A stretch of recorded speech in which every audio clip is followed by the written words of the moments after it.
اعوذ باللہ من الشیطان الرجیم بسم اللہ الرحمن الرحیم الطلاق مرتان فإمساك بمعروف أو تسريح بإحسان ولا يحل لكم أن تأخذوا مما آتيتموهن شيئا إلا أن يخافا ألا يقيما حدود الله فإن خفتم ألا يقيما حدود الله فلا جناح عليهما فيما افتدت به تلك حدود الله فلا تعتدوها ومن يتعد حدود الله فأولئك هم الظالمون صدق الله العظیم۔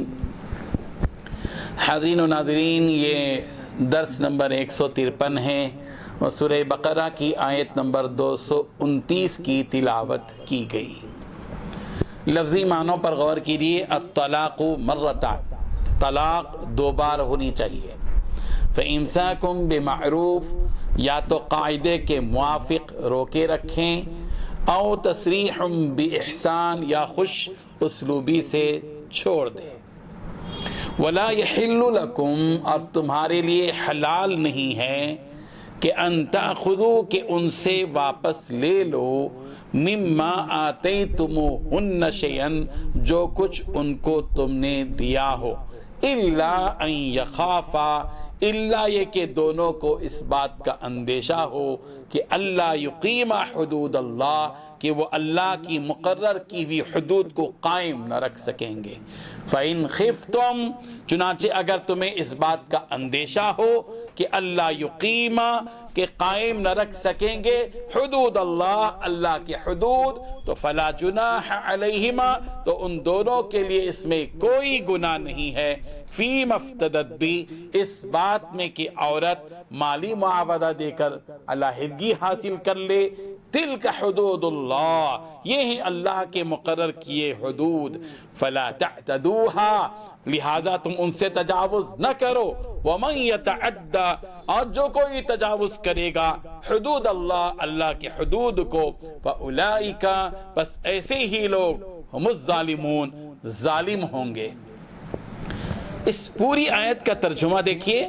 طلاق 2 بار ہونی چاہیے، اس کے بعد یا تو قاعدے کے مطابق بیوی کو روک رکھے یا خوش اسلوبی سے چھوڑ دے، اور تمہارے لیے حلال نہیں ہے کہ تم نے ان کو جو کچھ دیا ہو وہ ان سے واپس لے لو، الا یہ کہ دونوں کو اس بات کا اندیشہ ہو کہ وہ اللہ کی مقرر کی ہوئی حدود کو قائم نہ رکھ سکیں گے۔ چنانچہ اگر تمہیں اس بات کا اندیشہ ہو کہ وہ دونوں اللہ کے حدود کو قائم نہ رکھ سکیں گے، تو ان دونوں کے لیے اس میں کوئی گناہ نہیں ہے کہ عورت مالی معاوضہ دے کر علیحدگی اختیار کر لے۔ یہ اللہ کے مقرر کیے ہوئے حدود ہیں، لہٰذا ان سے تجاوز نہ کرو، اور جو لوگ اللہ کے حدود سے تجاوز کرتے ہیں وہ بڑے ظالم لوگ ہیں۔ بزرگان محترم، اس آیت میں اللہ تبارک و تعالیٰ نے طلاق کی تفصیلات بتلائی ہیں، اور اس کے بعد خلا کی شکل و صورت بھی واضح کر دی ہے۔ اگر کوئی شخص طلاق دینے کی ضرورت محسوس کرے تو بہتر طریقہ یہ ہے کہ ایسی پاکی کے زمانے میں، عورت کے پاکی طور کے زمانے میں ایک طلاق دے دے جس میں جماع نہ کیا ہو، پاک ہونے کے بعد جماع نہ کیا ہو، پھر عورت کو اپنی حالت پر چھوڑ دے۔ قانون شرعی کے مطابق یہ طلاق رجعی ہوگی۔ جب باقی کے زمانے میں طلاق رجعی دے دی اور عورت کو اپنے حال پر چھوڑ دیا حتیٰ کہ عدت گزر گئی، عدت گزرنے سے پہلے الگ مسئلہ تھا، عدت گزر گئی تو اب یہی طلاق رجعی طلاق بائن ہو جائے گی۔ اب عدت سے پہلے رجوع کرنے کا حق تھا، جب رجوع نہیں کیا تو طلاق بائن ہو گئی، جب طلاق بائن ہو گئی تو اب رجوع کا حق ختم ہو گیا۔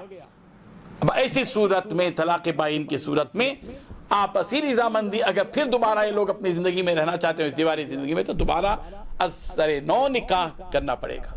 اگر شوہر نے عدت کے اندر تیسری طلاق بھی دے دی تو اب یہ طلاق مغلظہ ہو گئی، جس کی تفصیل اگلی آیت کے ضمن میں موجود ہے انشاءاللہ۔ اب رہی بات یہ کہ میاں بیوی دونوں جہاں تک ممکن ہو آپس میں نباہ کی کوشش کریں، لیکن اگر دونوں کو اس بات کا ڈر ہو کہ اللہ کے حدود کو قائم نہ رکھ سکیں گے تو اس میں کوئی حرج نہیں کہ عورت مال دے کر اپنی جان چھڑا لے، جس کو خلا کہتے ہیں۔ اور اگر عورت کی اس طرح سے زیادتی اور نافرمانی ہو تب بھی مرد اتنا ہی لے جتنا مہر اسے دے چکا ہو، اس سے زیادہ نہ لے، اور اگر زیادہ لے لیا تو قضا جائز تو ہوگا، قضاءً جائز تو ہوگا لیکن مکروہ ہوگا۔ حضرت ثابت ابن قیس رضی اللہ عنہ کی بیوی نبی کریم صلی اللہ علیہ وسلم کی خدمت میں حاضر ہوئی اور کیا کہ یا رسول اللہ صلی اللہ علیہ وسلم، مجھے ثابت ابن قیس کی عادت اور خصلت اور دینداری کے بارے میں کوئی ناراضگی نہیں ہے، لیکن میں مسلمان ہوتے ہوئے ناشکری کو پسند نہیں کرتی، میرا ان سے دل نہیں ملتا، لہذا علیحدگی کی کوئی صورت ہو جائے۔ آپ صلی اللہ علیہ وسلم نے فرمایا کیا تم ان کا باغیچہ واپس کر دو گی جو مہر میں دیا تھا؟ عرض کیا ہاں میں واپس کر دوں گی۔